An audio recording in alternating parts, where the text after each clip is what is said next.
ایک بزرگ گزرے ہیں جن کا نام حضرت حبیب اعجمی رضی اللہ تعالیٰ عنہ ہے۔ ان کا لقب اعجمی اس لیے پڑا کیونکہ قرآن مقدس کو یہ صحیح الفاظ صحیح تلفظ کے ساتھ نہیں پڑھ پاتے تھے، اس وجہ سے ان کا نام ان کا لقب جو ہے وہ اعجمی پڑ گیا۔ بصرہ کے رہنے والے تھے اور ان کا سود کا کاروبار تھا، سود کرتے تھے، بصرہ کے لوگوں کو یہ پیسے دیا کرتے تھے اور اس کے عوض میں ان سے وہ سود لیا کرتے تھے، یعنی تھوڑا پیسہ دیتے تھے، زیادہ پیسہ طلب کرتے تھے۔ ان کی حالات، ان کی جو زندگی رہن سہن جو تھے وہ سود پر چلا کرتے تھے، یعنی جو لوگوں سے مقروض حضرات سے جو سود آتا تھا، یعنی جو زیادہ آمدنی ہوتی تھی اس سے یہ اپنی زندگی بسر کیا کرتے تھے، اپنی زندگی چلایا کرتے تھے۔ اور وقت مقررہ پر جب کسی مقروض کے پاس یہ قرض لینے جاتے تو ان کا یہ حال تھا کہ جب اس کے پاس جانے کے بعد میں اس سے قرض طلب کرتے، اگر وہ دینے سے قاصر رہتا تو وہ اپنے وقت ضائع ہونے کا بھی اس سے سود لے لیا کرتے تھے، یعنی اس سے پیسہ بڑھا کر لے لیا کرتے تھے کہ میرا وقت ضائع ہوا ہے، تیرے پاس آیا ہوں، میرا وقت ضائع ہوا ہے، اس وقت ضائع ہونے کا بھی ہمیں پیسہ چاہیے۔ اور یہ جب بھی جاتے تھے تو خالی ہاتھ نہیں آتے تھے، کچھ نہ کچھ لے کر کے آتے تھے۔ تو ایک مرتبہ ایک قرضدار کے پاس، ایک مقروض کے پاس گھر گئے تو وہ مقروض جو تھا، جو قرضدار تھا، وہ گھر پر موجود نہیں تھا، اس کی بیوی تھی۔ اس کی بیوی نے کہا کہ میرے شوہر تو گھر پر نہیں ہیں اور نہ میرے پاس آپ کو دینے کے لیے کچھ ہے کہ جس کو میں آپ کو دے سکوں۔ ہاں، آج میں نے ایک دمبا ذبح کیا تھا، گوشت تو ختم ہو گیا ہے، اس کا سر ہی باقی رہ گیا ہے، اگر آپ کو چاہیے تو میں آپ کو یہ دینے کے لیے تیار ہوں۔ حضرت حبیب اعجمی رضی اللہ تعالیٰ عنہ نے اس سر کو لیا اور لینے کے بعد میں گھر گئے۔ گھر جانے کے بعد میں بیوی سے کہا یہ سر سود میں ملا ہے، اس کو پکاؤ۔ بیوی نے کہا یہ تو بن جائے گا لیکن کھانا بنانے کے لیے نہ لکڑی ہے نہ آٹا ہے، آخر کھانا بناؤں تو کیسے بناؤں؟ تو حضرت حبیب اعجمی رضی اللہ تعالیٰ عنہ نے کہا کہ ٹھیک ہے، اس کا بھی انتظام ہم مقروض حضرات سے، مقروض لوگوں سے جو میرا قرض لیے ہیں ان سے کرتا ہوں، سود کے اس میں۔ تو وہ گئے اور جانے کے بعد میں جو ان کے قرضدار تھے ان سے سود لیا اور لینے کے بعد میں آٹا خریدا، لکڑی خریدی اور خریدنے کے بعد گھر پہنچے۔ کھانا تیار ہو گیا۔ ابھی کھانا تیار ہوا ہی تھا کہ اتنے دیر میں ایک سائل دروازے پر دستک دیتا ہے۔ تو حضرت حبیب اعجمی، اس لیے کہ اس وقت نیک نہیں تھے، اس وقت ان کے حالات، ان کے جو مقامات تھے اتنے بلند نہیں تھے، انہوں نے کہا کہ میرے پاس تمہیں دینے کے لیے کچھ نہیں ہے، اور ہاں اگر میں تھوڑا سا تم کو دے بھی دوں گا تو اس سے تم دولت مند نہیں ہو جاؤ گے، البتہ میں مفلس اور غریب ضرور ہو جاؤں گا۔ یہ کہہ کر کے اس کو دروازے سے رخصت کر دیتے ہیں۔ وہ دروازے سے مایوسی کے حالت میں جاتا ہے۔ ادھر بیوی کھانا نکالنے کی تیاری کرتی ہے۔ جب ہانڈی کھولتی ہے، کھولنے کے بعد میں کیا دیکھتی ہے کہ وہ پوری ہانڈی خون سے بھری ہوئی ہے، اس میں سالن بنایا گیا تھا لیکن خون سے بھری ہوئی ہے۔ حضرت حبیب اعجمی رضی اللہ تعالیٰ عنہ کی بیوی نے ان کو بلایا اور بلانے کے بعد کہا کہ یہ دیکھیے آپ کی کنجوسی اور بدبختی کی وجہ سے جس ہانڈی میں میں نے سالن بنایا تھا وہ پوری ہانڈی خون سے بھر گئی ہے۔ ابھی اتنا دیکھنا تھا کہ ان کے دل پر ایک کیفیت طاری ہوتی ہے، اور وہ اپنی بیوی کو شاہد بنا کر، گواہ بنا کر اللہ کی بارگاہ میں توبہ کرتے ہیں۔ اللہ کی بارگاہ میں توبہ کرتے ہیں۔ توبہ کرنے کے بعد آپ گھر سے نکلتے ہیں یہ سوچ کر کہ آج کے بعد ہم کسی سے سود کا پیسہ نہیں لیں گے، ہم اصل رقم لیں گے جو میں نے ان کو دی ہے وہی لیں گے۔ نکلے، کچھ بچے راستے میں کھیل رہے تھے، بچے کھیل رہے تھے، جب بچوں کی نظر حبیب اعجمی پر پڑی تو بچوں نے کہنا شروع کیا، ایک دوسرے میں کہنا شروع کیا کہ راستہ دے دو، حبیب اعجمی سود خور آ رہا ہے، کہیں ایسا نہ ہو کہ اس کے قدموں کی دھول ہمارے اوپر پڑ جائے اور ہم اس کی طرح بدبخت بن جائیں۔ یہ جب سننے کے بعد میں اور ان کے دل پر ٹھیس پہنچی اور گہرا صدمہ ہوا۔ یہی سب سوچ کر کے، توبہ تو پہلے گھر پہ کر چکے تھے، لیکن پھر یہی سب سوچ کر کے آپ حاضر ہوتے ہیں حضرت سیدنا حسن بصری رضی اللہ تعالیٰ عنہ کی بارگاہ میں۔ حضرت سیدنا حسن بصری رضی اللہ تعالیٰ عنہ کی بارگاہ میں پہنچے تو آپ نے حبیب اعجمی کو نصیحت فرمائی، نصیحت دی۔ اس نصیحت کا یہ اثر ہوا کہ انہوں نے پھر سے حضرت حسن بصری رضی اللہ تعالیٰ عنہ کی بارگاہ میں توبہ فرمائی، توبہ کی، اور توبہ کرنے کے بعد آپ وہاں سے نکلے، اور نکلنے کے بعد میں راستے میں جا رہے تھے تو ایک آپ کا جو مقروض تھا، جو آپ کا قرضدار تھا، اس کی نگاہ حبیب اعجمی یعنی آپ پر پڑی تو وہ بھاگنے لگا۔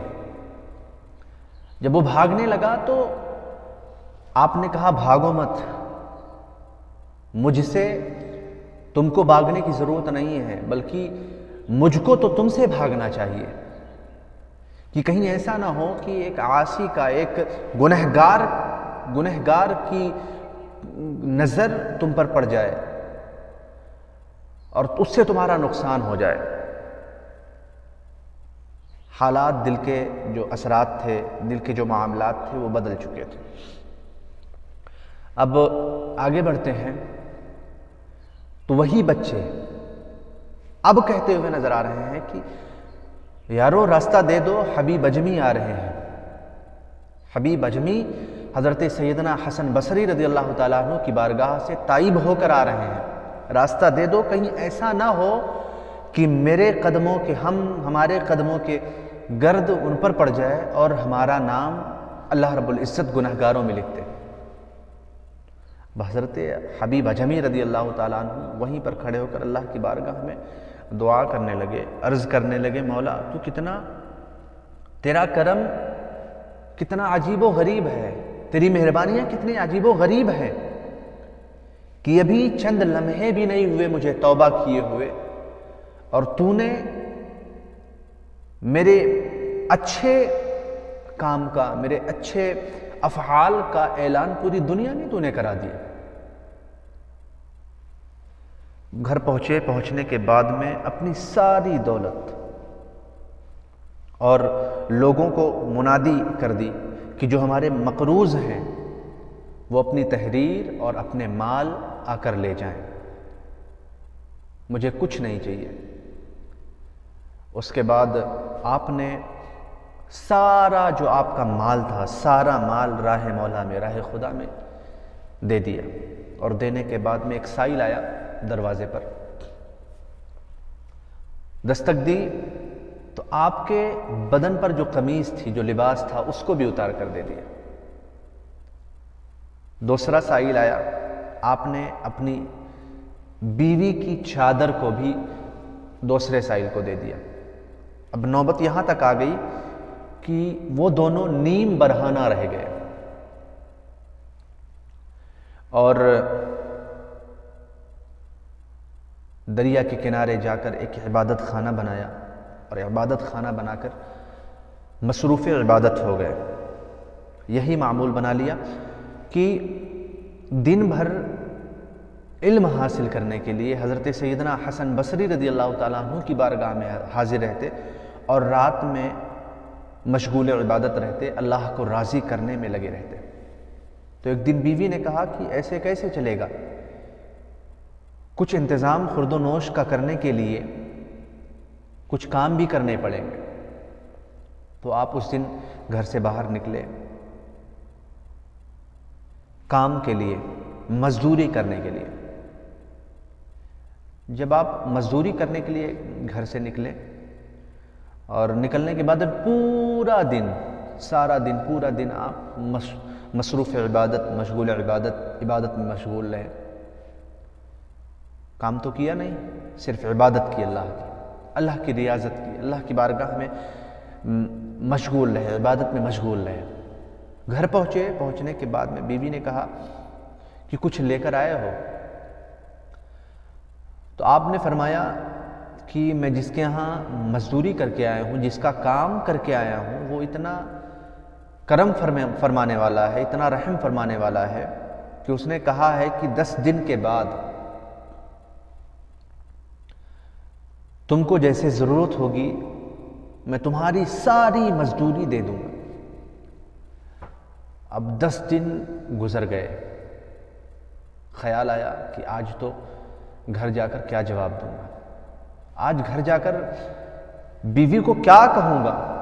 یہ خیال کر کے آپ گھر کی طرف چلے جا رہے ہیں اور اللہ کی بارگاہ میں عبادت کر رہے ہیں، گڑ گڑا رہے ہیں، مولا آج بیوی کو کیا جواب دوں گا، آج بیوی کو کیا کہوں گا۔ 10 دن تو مکمل ہو گئے۔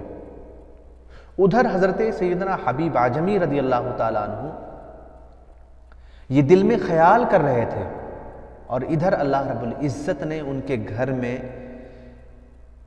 کھانے کا اور پیسوں کا انتظام فرما رہا ہے۔ روایتوں میں آتا ہے کہ کوئی اجنبی شخص آیا جس کے ساتھ ایک بوری آٹا، ایک ٹین گھی اور شہد اور 300 درہم تھے، اور وہ جب دے کر جانے لگا تو بیوی کو یہ پیغام دے گیا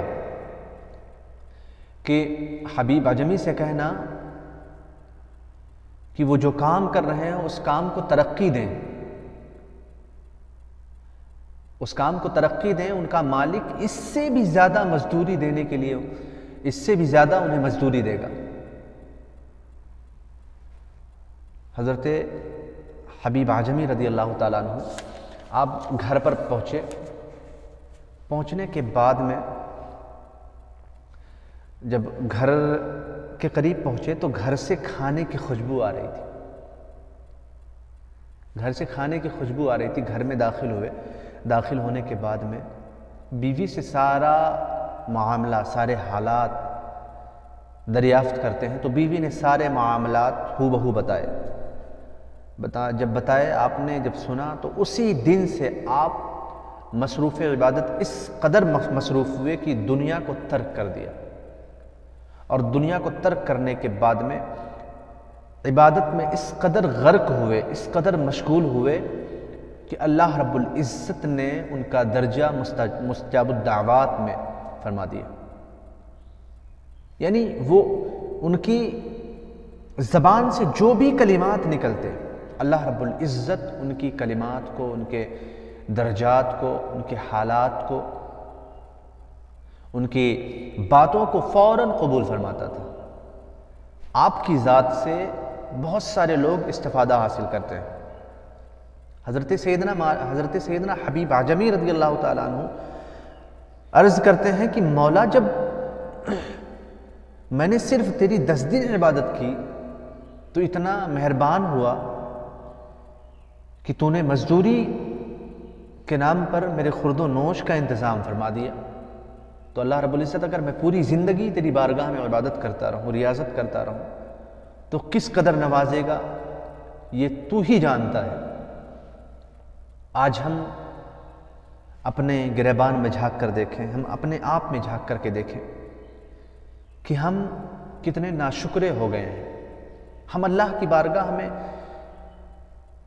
کیا کرتے ہیں، اللہ کی بارگاہ میں کیا پیش کرتے ہیں، اللہ کی بارگاہ میں ہم کیا دیتے ہیں۔ آج ہم اپنے گریبان میں جھانک کر دیکھیں تو ہمیں اندازہ ہو جائے گا کہ ہم اللہ کی عبادت میں ایک ذرہ برابر 1% بھی اپنا وقت نہیں دیتے، اور ہم یہ خواہش رکھتے ہیں کہ اللہ رب العزت ہمیں غنی بنا دے، اللہ رب العزت ہمیں مالدار بنا دے، اللہ رب العزت ہمیں سخی بنا دے۔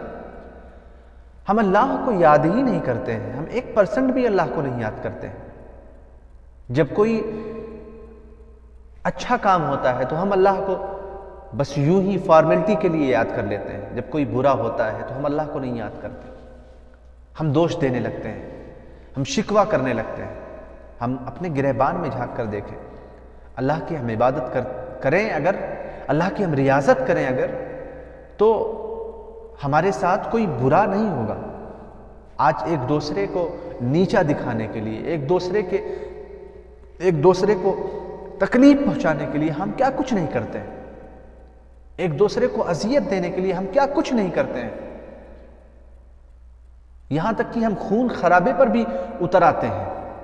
اگر اگلے سے کوئی غلطی ہو گئی ہے تو ہم خون خرابے پر اتر آتے ہیں۔ میرا اسلام یہ نہیں ہے کہ اسلام یہ تعلیم نہیں دیتا ہے، بالکل تعلیم یہ نہیں دیتا ہے کہ ہم خون خرابے پر اتر آئیں۔ اسلام تو امن کا مذہب ہے، اسلام تو شانتی کا مذہب ہے، اسلام تو سکون کا مذہب ہے۔ یہ ایسا مذہب ہے جس مذہب میں ہمیں یہ تربیت دی جاتی ہے، ہمیں یہ تعلیم دی جاتی ہے کہ اس مذہب کے اگر ماننے والے ہو، اس مذہب پر عمل کرنے والے ہو، تو اس مذہب کو اختیار کر کے اس مذہب نے جو ہمیں اور آپ کو بتایا ہے اس پر عمل کرتے رہو۔ ہمارا مذہب ایسا نہیں ہے کہ ہم دوسروں کو مارتے پھریں، ہم دوسروں کو تکلیف دیتے پھریں، ہم دوسروں کو اذیت دیتے پھریں۔ ہمارا مذہب ایسا نہیں ہے۔ ہمارا مذہب تو ایسا ہے کہ ہمارے اسلاف کو دیکھ کر کے لوگ کلمہ پڑھتے تھے، تلوار اٹھانے کی ضرورت ہی نہیں پڑی۔ اسلام تلوار کے زور پر نہیں پھیلا ہے۔ آج بہت سارے لوگ اسلام کو بدنام کرنے کے لیے، اسلام کو نیچا دکھانے کے لیے کیا کچھ نہیں کر رہے ہیں۔ ہمارے ہاں 5 وقت کی نماز ہوتی ہے، 5 وقت کی اذانیں ہوتی ہیں، اس کو لے کر کے بھی لوگ یہ بات چلاتے ہیں کہ یہ ہمارے خلاف، یعنی وہ غیر لوگ کہتے ہیں کہ ہمارے خلاف یہ سازشیں کی جا رہی ہیں۔ اذان تو برسوں سے ہو رہی ہے، لیکن سازش آج لوگوں کو نظر آ رہی ہے۔ کیوں نظر آ رہی ہے؟ اس کی وجہ صرف اور صرف ہم اور آپ ہیں۔ ہم نے اور آپ نے اسلام مذہب کو اتنا برا بنا دیا ہے۔ سود خوری ہمارے اندر ہے، بدکاری ہمارے اندر ہے، زناکاری ہمارے اندر ہے، چغل خوری ہمارے اندر ہے، ساری چیزیں ہمارے اندر پائی جاتی ہیں۔ ہم نے اسلام کو کسی غیر سے خطرہ نہیں ہے، اسلام کو ہمیں لوگوں سے، ہمارے لوگوں سے ہی خطرہ ہے۔ اسلام ہمیں قطعاً اس چیز کی بالکل اجازت نہیں دیتا کہ ہم کسی کو تکلیف پہنچائیں، ہم کسی کو دکھ دیں، ہم کسی کو ایذا پہنچائیں، ہم کسی کو ماریں، کسی کے ساتھ خون خرابہ کریں۔ اسلام بالکل قطعی یہ اجازت نہیں دیتا ہے۔ اسلام امن کا مذہب ہے، اسلام شانتی کا مذہب ہے، اسلام ایسا مذہب ہے جس مذہب کو لوگ دیکھا کرتے تھے تو یہ کہنے پر مجبور ہوتے تھے یقیناً مذہب اسلام سے اچھا کوئی اور مذہب نہیں ہے۔ لیکن آج کا دور ایسا ہو گیا ہے کہ لوگ گلی گلی کوچے کوچے مذہب اسلام کو بدنام کر رہے ہیں، مذہب اسلام کے بارے میں برا بھلا کہہ رہے ہیں۔ اس کی وجہ کوئی اور نہیں، ہمیں اور آپ ہیں۔ تو اللہ کی عبادت کریں، اللہ کی ریاضت کریں، اللہ کو یاد کریں، اللہ کی بارگاہ میں گڑ گڑائیں، گریہ وزاری کریں، سود خوری سے دور رہیں، چغل خوری سے دور رہیں، بدفعلی سے دور رہیں، اللہ کو یاد کرتے رہیں۔ ہم اللہ کو یاد کریں گے، اللہ ہمارے تمام اسباب کا انتظام فرماتا ہوا نظر آئے گا، اللہ ہماری تمام ضروریات کو پورا کرتا ہوا نظر آئے گا۔ حضرت سیدنا حبیب عجمی رضی اللہ تعالیٰ عنہ جب تک یہ سود لیتے تھے، جب تک یہ اپنی زندگی سود پر گزارتے تھے، تب تک لوگوں کے ذہن میں ان کے لیے برائیاں ہی تھی۔ لیکن جب انہوں نے توبہ فرمائی، جب انہوں نے توبہ کی، تو لوگوں نے ہی، وہی لوگ جو برائیاں کر رہے تھے، وہی لوگ ان کے نیک فعلی، نیک عملی کا ڈنکا بجانے کے لیے تیار ہو گئے۔ تو یقین مانیے اگر آج اپنے آپ کو، اپنے دامن کو صاف کر کے اللہ کی عبادت میں مشغول ہو جائیں، اللہ کی عبادت میں غرق ہو جائیں، تو میرا دعویٰ ہے اللہ رب العزت ہمارے اور آپ آپ کے لیے بھی لوگوں کے ذہن سے برائیاں ختم فرما دے گا، لوگوں کو مجبور کر دے گا کہ ہماری وہی تعریف کریں گے جو آج ہماری برائی کرتے ہوئے نظر آ رہے ہیں۔ ہمیں برائی کا جواب برائی سے نہیں دینا ہے، ہمیں پتھر کا جواب پتھر سے نہیں دینا ہے۔ آپ کو معلوم نہیں، اسلام کی تاریخ یہ بھی رہی ہے کہ لوگ مصطفیٰ جان رحمت صلی اللہ تعالیٰ علیہ وسلم پر پتھر مارتے تھے۔ آپ جس گلی سے گزرتے تھے، جس راستے سے گزرتے تھے، لوگ آپ پر پتھر مارتے تھے، لوگ آپ پر کوڑا پھینکتے تھے، لوگ آپ پر اونٹ کے گوبر پھینکتے تھے، اونٹ کے لید پھینکا کرتے تھے، لیکن مصطفیٰ کا کردار، مصطفیٰ کا حسن اخلاق، مصطفیٰ کا جو پیغام ہے، کبھی مصطفیٰ جان رحمت صلی اللہ تعالیٰ علیہ وسلم نے مڑ کر کے اس کا جواب نہیں دیا کہ تو نے مجھے گالیاں دی ہیں، میں بھی تمہیں گالی دوں گا۔ مصطفیٰ نے پتھر مارنے والوں پر پتھر نہیں مارا ہے، مصطفیٰ جان رحمت صلی اللہ تعالیٰ علیہ وسلم نے لید پھینکنے والوں پر لید نہیں پھینکی ہے۔ کوئی اینٹ مارتا، کوئی پتھر مارتا، کوئی کوڑا پھینکتا، کوئی لید پھینکتا، تو آپ کی زبان سے یہی جملے نکلتے تھے کہ پروردگار عالم ان کے قلوب کو، ان کے دلوں کو صاف فرما دے، ان کے دل میں جو برائیاں ہیں ان کو دور فرما دے۔ یقین مانیے انہی دعاؤں کا اتنا بڑا صلہ اللہ رب العزت نے دیا کہ آج پوری دنیا میں اسلام کا ڈنکا بجنے لگا، پوری دنیا میں اسلام پھیل گیا۔ ہمارے اسلاف نے اسلام پھیلایا ہے، ہمارے اسلاف نے تکلیفیں جھیل کر کے، پریشانیاں اٹھا کر کے ہمارے اسلاف نے جو اسلام پھیلایا ہے۔ اب ہمیں قربانی دینے کی ضرورت نہیں ہے، ہمیں تکلیف لینے کی ضرورت نہیں ہے، بس ہمیں اور آپ کو جو اسلام کی تعلیمات ہیں، جو اسلام کے پیغامات ہیں، جو مذہب اسلام کی جو باتیں ہیں، صرف اور صرف اس کو ہم اپنے اندر اتاریں گے، ہم اس کو اپنے اندر اتاریں گے، یقین مانیے اللہ رب العزت ہم اپنے اندر اتاریں گے اور ہماری محبت لوگوں کے دلوں میں اتارے گا، ہماری عظمت لوگوں کے دلوں میں اتارے گا۔ ایک دن ایسا آئے گا کہ وہی لوگ جو ہماری برائی کر رہے ہیں، وہی لوگ ہماری تعریف کرتے ہوئے نظر آئیں گے۔ ہمارے اعمال، ہمارے افعال، ہمارے کردار اگر اچھے ہو جائیں تو اللہ رب العزت ہم سے راضی ہو جائے گا۔ مذہب اسلام کا برا ماننے والا کوئی ہوگا ہی نہیں، برا کہنے والا کوئی ہوگا ہی نہیں۔ ہم اپنے آپ کو صحیح کریں، ہم اپنے آپ کے گریبان میں جھانک کر دیکھیں، یقین مانیے اللہ رب العزت ہم پر اتنا کرم فرمائے گا، اتنا فضل فرمائے گا کہ مذہب اسلام کا ڈنکا کل بھی بج رہا تھا اور آج بھی بجے گا، تا قیامت تک بجتا رہے گا۔